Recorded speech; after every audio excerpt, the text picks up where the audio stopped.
Morning. Morning.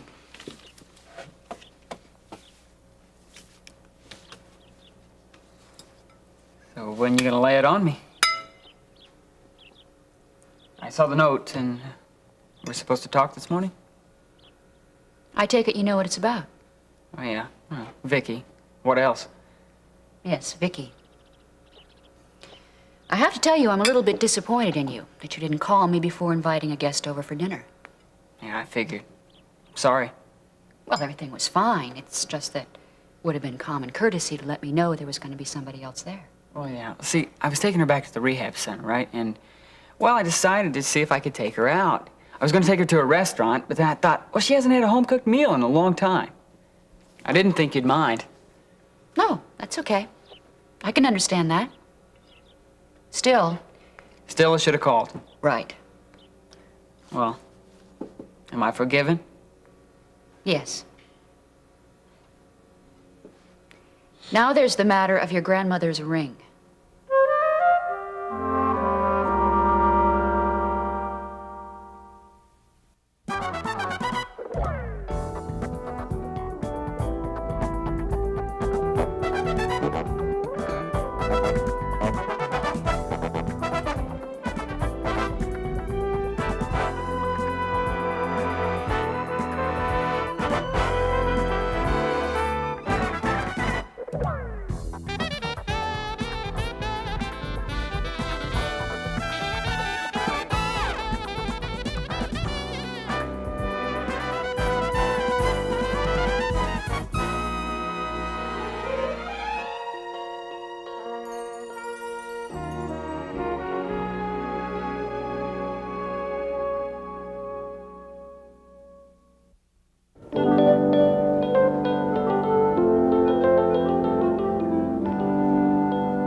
Dave! Oh, you're here early. Yeah, had a rough night. Sorry to hear it. What's up? Oh, I really don't want to go into it right now. I couldn't sleep last night, so I took a long walk and ended up here. You walked all the way here from your apartment? Yeah. Just walked into a bar and had a few drinks, too. But you didn't. No, I didn't, but I kept thinking how a couple of good stiff drinks might help me forget my problems. Oh. Well, what stopped you? I'm not sure. Maybe it was the walk. Maybe it was the arguing. Arguing? Yes, with myself and with God. You know, I think he won because my frustrations and my sense of... Well, the frustration just disappeared. Oh, then you fought the temptation and you won. What? Yeah, I guess maybe I did. But what's one win against so many failures? I mean, my wife, my 2 daughters. Yeah, but hey, I mean, in spite of everything else, you didn't get a drink, right? That's success to me, whatever it takes. You can do it. Oh, maybe I can. I don't know. Come on, Dave. I mean, what's it been? What, 2 years since you had a drink? Yeah. I mean, that's 2 years of winning. And you can keep on winning. Just do it. Do what? You look awful. Whatever it is you can do, don't do it to me. I promise. Thank you. Okay. What's with you two guys? You forget to shave. You definitely get too close to your razor. Well, Why are you in so early? I'm usually the first one here, and you know I can't stand change. You're not planning to cut my salary, are you? Well, if you just slow that thing down just a little bit here, we'll be glad to explain it to you. First of all, hello. Hello. Hello. Very good, Hello. very good. Secondly, what you heard was the end of a private talk between him and me, man to man. Is that what that was? Well, if that's the way you want it, just wait till Ione gets here and we'll just talk up a storm. The two of us, woman to woman. Morning, all. Morning. What is this? The early bird conspiracy? What? Oh, well, Lucille's afraid she's going to lose her job because she usually opens up in the mornings. Oh, I see. Oh, that sounds like a bad case of insecurity. I want a second opinion. You got it.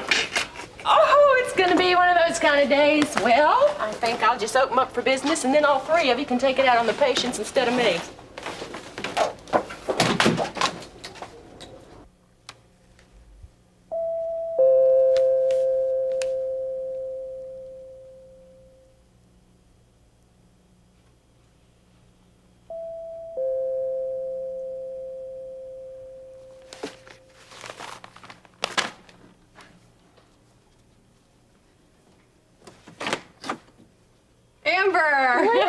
a surprise. Well, are you gonna just stand there and look surprised, or are you gonna invite me in? Of course, come in. All right. It's wonderful to see you. Wait a minute, I thought you were supposed to be on your honeymoon about now. Honeymoon, please don't mention that word. Why okay? not? I'll tell you later. Hi, Gil. Hi, Blair. It's good to see you. Now, I'm a little surprised. Weren't you seeing Stacy last time I was... Sorry. It's okay, Blair. Stacy is history. That's a fact. No need to apologize. You can see that Amber and I are just deliriously happy with each other. So, what about you? And what was his name? Todd. Todd Everett. Well, neither of us was ready for the big step, and frankly, I just realized Todd wasn't the man that I wanted to live with for the rest of my life. Smart girl. So what about you? Where have you been? I have been trying to reach you for a few days. Didn't you get my messages at No, work? I didn't. It's been a busy week. Oh, I know. For me, too. I mean, I have been so busy job hunting and apartment hunting that I haven't been in one place long enough to leave a phone number. Are you here in Kingsley for good? Yes, as it happens, I not only have an apartment about 5 blocks away, but I have a job as a social worker. Great. Oh, there's more. I start on my first case this very morning, and it's a child custody case, and I'm pretty excited about it. Blair, I'm so proud of you. Well, thanks. Look, I'd like to stay, but I got to get ready for work. You will excuse me. Oh, sure.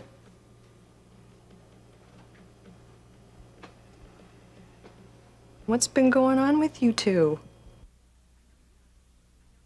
Look, Peter, I know you're not a kid anymore.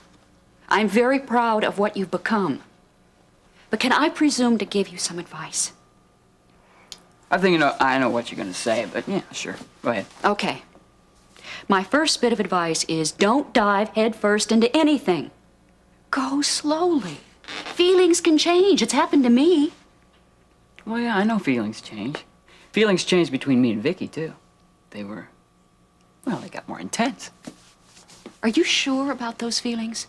Yeah. Okay. I just don't think that you should have decided to give Vicky a family heirloom this early. Oh, come on, Mom. Grandma gave me that ring to... She told me to give it to the girl who I truly love. That's Vicky. I'm sure. I'm not sorry I gave it to her. I think it's great. And I wish you did. Because I love you. I love you too. It's just that I feel like you're rushing into this thing. I guess I want to protect you. I just don't want to see you get hurt. Oh, you want to protect me. You don't want to see me get hurt. Now, come on. You're so cautious. Sometimes you treat me like a kid. Will you let me grow up? Please let me grow up. I know you're doing it out of love. Out of love, yes. And because I want to help you. I know you're not a kid. That's right. I don't want to do that to you anymore. I have tried very hard not to be possessive. I know you're a man now. I'm a sophomore in college. I don't know how I feel. And you think it's a mistake because I'm falling in love with Vicky, right? Possibly.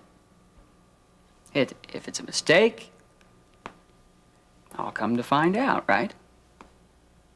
But it'll be my decision.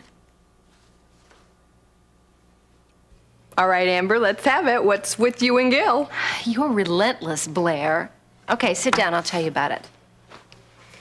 Want a drink? Not this early in the morning. I have reformed a little bit, my dear. Just pour out the tale, okay? Well, there really isn't that much to tell, actually. Gil and I had broken up, but then he soon came crawling back, begging to be taken back. Oh, towering love story, huh? I really feel like I'm a better person having heard it. So what really happened? Just like I told you. And what happened to your little sister in all this? What usually happens to her. She, thought Gil loved her, but he didn't. I bet Stacy took it hard. Why do you say that? Just reading between the lines. Stacy is used to losing. I think she expects it. So there never really was a triangle. No. Right after I broke up with Gil, he went straight for the easiest target, Stacy. But he soon realized his mistake a few weeks later, and I took him back. I can't tell you how grateful I am. I haven't really thanked you, have I? For you letting me back into your life.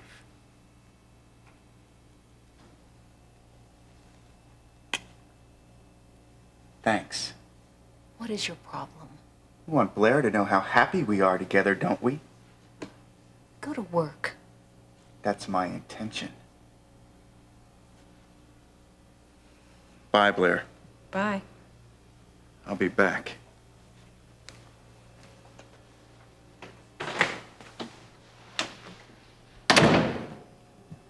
Look, I don't know what's going on between you two, but it doesn't look like you're in love. We're not. So I don't get it. Why are you two back together then? There are reasons. Care to name one? No. Not right now. Okay. I've got to run. I'd like to have lunch, maybe the first of next week. Sure, that would be great. Okay. Amber, Yeah. look, if you need somebody to talk to, you can count on me, okay? Just like the old dorm days, huh? Yeah. Thanks. Okay, bye. Bye. Good to see you.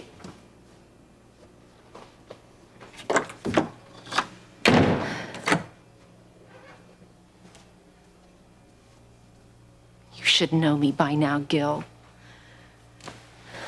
You'll never get away with this.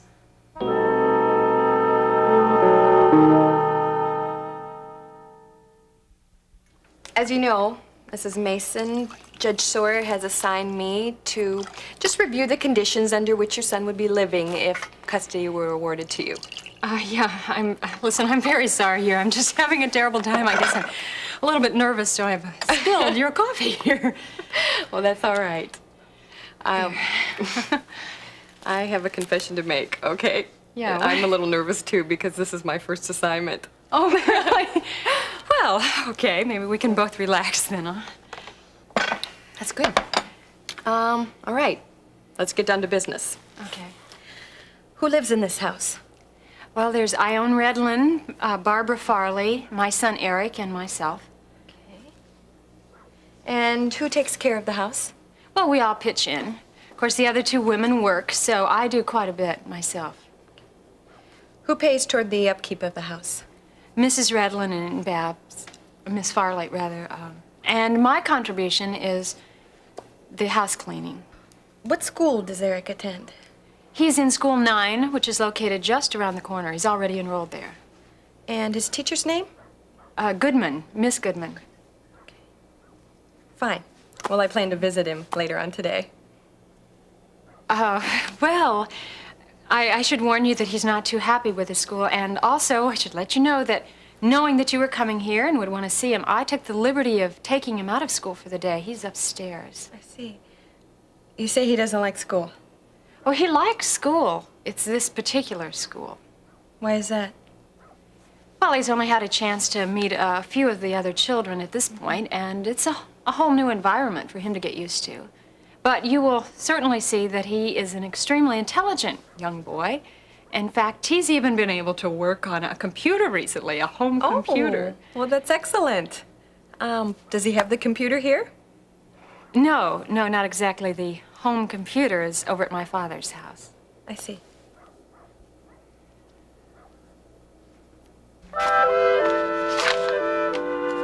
Oh, sweetheart, I'll go find Dr. Greeley and see whether or not I can get him to give you an answer as to when you're going to get out of this place, okay? Well, good morning. Well, if it isn't the custody lawyer. May I ask what you're doing here? Yes, I have some professional business with Miss Lawson. Oh, might I ask what that business would be? Well, no business of yours, I can assure you that. It concerns Miss Lawson only. Dr. Vaughn? Nancy, sweetheart, if you don't want to talk to this man, if he disturbs you in any manner, we can go and get the nurse and she can throw him out here so quick it'll make his head swim. It's okay? Well, all right. Well, all right then. Miss Lawson, I promise I will be most expeditious. That means quick. I know that.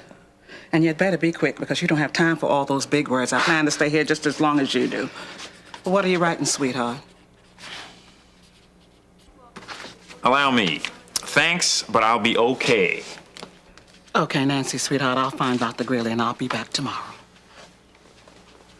Goodbye, sweetheart.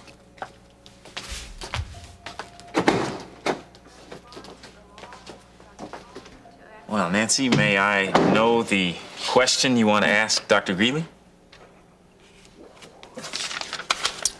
I see. When am I going to get out of here? Now, see, I knew that's what you were thinking. That's why I'm here today. I came to see if you might need a place to stay.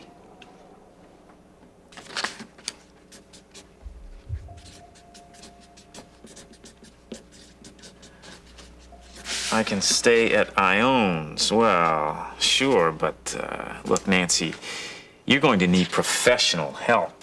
I mean, who's going to take care of you? Who's going to pay for the therapy that you're going to need and the plastic surgery that's bound to be necessary? And Nancy, listen to me. It's time that you face up to the facts. Your future is more bleak now than it was before the accident. And Nancy, listen to me. Please know that I only tell you these things, which are painful to me also now. I only tell you this to help you. Now, laying it on the line, you have no hope unless you get some money. Absolutely no hope whatsoever. Now, these are the facts, Nancy. But your one escape, your only course of action, is to sue Dr. Ben Martin and this hospital. Huh? Now, as I've already told you, it'll be relatively easy to initiate this litigation. All I need is your consent. Nurse Reeves to post off. Nurse Reeves to post off. Miss Simpson, we may not have a lot of material things here like home computers, but we do have a lot of love. I really do love my son. I suppose maybe I should explain something to you now. Yes? About a year ago, I came to know the Lord. Do you know what that means? I have an idea, but why don't you explain it to me? Okay, well, Miss Simpson, I was at the lowest point of my life. And some friends, some very good friends, like Ione Redlin, helped me to see that God is real and that He loves me. He really loves me. I never knew that before. And this last year has really been a difficult one, very difficult. It seems like it's been one problem after another, but I have gotten through them. And through it all, I think I'm a stronger person for it. Well, Mrs. Mason, I've known that to happen. Well, in the meantime, I have found out what love really is. I have a genuine love for my son, Eric. I really do love him. And believe me, if I thought in my heart that Eric would be better off with his grandfather, I would not stand in the way of him going back there. I'm so sorry I'm late. I was over at the hospital and I rushed home as soon as I found myself running late. Well, hello. Ione Redlin, Blair Simpson. Well, I'm so pleased to meet you. Well, thank you. I'm pleased to meet you, too. Is that Miss Simpson? Yes, it is. But just please call me Blair. You too, Miriam? Yes, all right. This is Blair's first case, Ione. Oh, is that right? Well, tell me, why are we all standing here? Why don't we just sit down? Now, what is it you do, Miss Simpson? Well, I was a stewardess for 2 years, but it was great, you know, the traveling, and it was all fun. But I decided I wanted to do something more. And so, since my undergrad was in social work, it just seemed natural. Well, you seem like the kind of person that likes to help other folks. Well, thank you. I'd like to think that. Well, I guess you'll do the right thing by recommending that Eric stay right here with his mother. Ione, please. Oh, Miriam, please, don't worry. Mrs. Redlin, I promise I will be objective in reporting my findings, okay? Now, I'd like to interview Barbara Farley if she's here. She should be here soon. Good. I look forward to meeting her.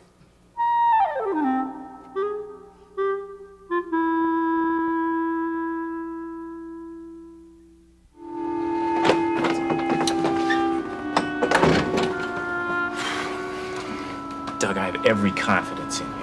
And listen, thanks a million for doing this on such short notice. Well, Dan, I did owe you one. Let me tell you, frankly, this undercover stuff, though, it really isn't my thing. Oh, I know. But you're so good at worming your way into people's confidence. Yeah. And getting that needed info. It's true. And being a former friend of Martin's, you got a beautiful entree. Yeah. Okay? Yeah. All right, go get it, okay? Okay, thanks. Hi. My name is Doug Hughes. I'm an old friend of Dr. Martin's. I was wondering, I know you're probably pretty busy. I was wondering if I could have a few moments with him. Well, we really are pretty busy, but I'll see. Just hold on. Okay, thank you. There's somebody here to see you, Dr. Martin. Well, Doug, hi. Okay, Jeremy, I'll sit you down. Why don't you have a seat and I'll be right with you. Here you go, buddy. Thanks. Hey, it's been a long time. It sure has. Listen, I'm sorry about your hand. I heard about that. Yeah, well, I try not to think about it. Yeah. So what are you doing here? Well, I heard about that little bit of master surgery that you did. I read it in the paper, and I just thought I'd come by and congratulate you. Thanks. Sure. Listen, it was a fascinating article. I was just wondering if you have a few minutes, if you'd like to tell me about it. The whole story. Yeah, sure. I can give you a couple of minutes, but then I've got to get back to my patients. Sure. Well, you don't have to tell me how dedicated you are. I mean, that's why I was glad to see that write-up in the Times. But I'm sure a lot more happened than what was in the paper, and I want to know everything.